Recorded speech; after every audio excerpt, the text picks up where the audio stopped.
আসসালামু আলাইকুম ওয়া রাহমাতুল্লাহি ওয়া বারাকাতুহু। সুপ্রিয় দর্শক, আজকে আপনাদেরকে নতুন একটি ভিডিওতে স্বাগতম। দুরুদে শিফা মশক ফজিলত ইনশাআল্লাহ।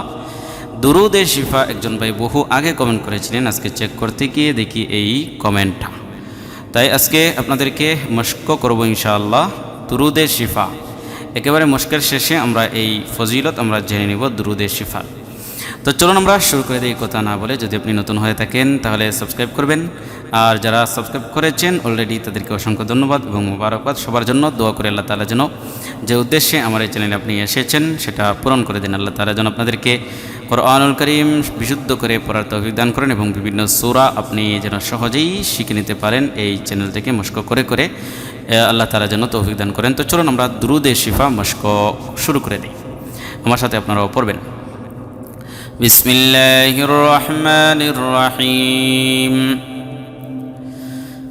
আল্লাহুম্মা সাল্লি আলা আল্লাহুম্মা সাল্লি আলা সাইয়্যিদিনা মুহাম্মাদিন سيدنا محمد اللهم صل على سيدنا محمد بعدد كل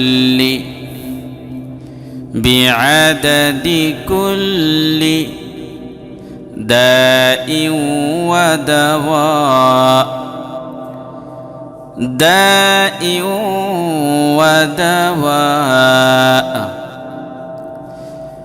اللهم صل على سيدنا محمد بعدد كل داء ودواء اللهم صل على اللهم صل على سيدنا محمد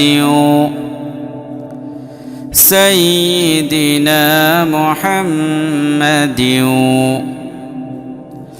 اللهم صل على سيدنا محمد وبعدد كل علة وشفاء وبعدد كل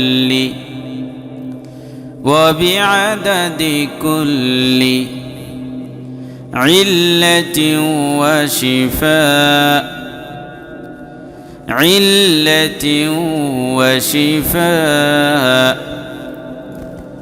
وبعدد كل علة وشفاء اللهم صل على سيدنا محمد وبعدد كل علة وشفاء।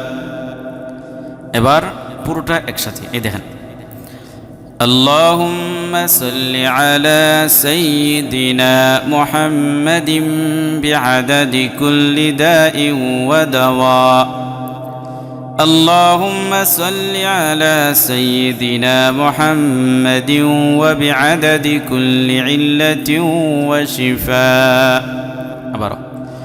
اللهم صل على سيدنا محمد بعدد كل داء ودواء اللهم صل على سيدنا محمد وبعدد كل علة وشفاء। প্রিয় দর্শক, এর দুইটা ফজিলত আমরা পেয়েছি। এক নম্বর ফজিলত, দেশে কলেরা বসন্ত দেখা দিলে এ দুরূদ শরীফ সকাল সন্ধ্যায় 3 বার পাঠ করলে ওইসব রোগের আক্রমণ থেকে নিরাপদ থাকা যায়। সুবহানাল্লাহ। আর 2 নম্বর, উক্ত দুরূদ অর্থাৎ দুরুদে শিফা প্রতিদিনের ওজিফা স্বরূপ সকাল সন্ধ্যায় 3 বার পাঠ করলে, কয়বার? 3 বার পাঠ করলে সকাল সন্ধ্যা মৃত্যু পর্যন্ত নিরোগ থাকা যায়। নিরোগ মানে কি? মানে রোগ হয় না, অসুস্থতা আসে না, মানে মৃত্যু পর্যন্ত সুস্থ থাকা যায়। সুবহানাল্লাহ। অতএব আপনারা এই দুরুদে শিফাটা পাঠ করবেন সকাল সন্ধ্যা 3 বার ইনশাআল্লাহ। আল্লাহ তাআলা সবাইকে তৌফিক দান করুন। এ প্রত্যাশায় আজকে বিদায় নিচ্ছি। আসসালামু আলাইকুম ওয়া রাহমাতুল্লাহি ওয়া বারাকাতুহু।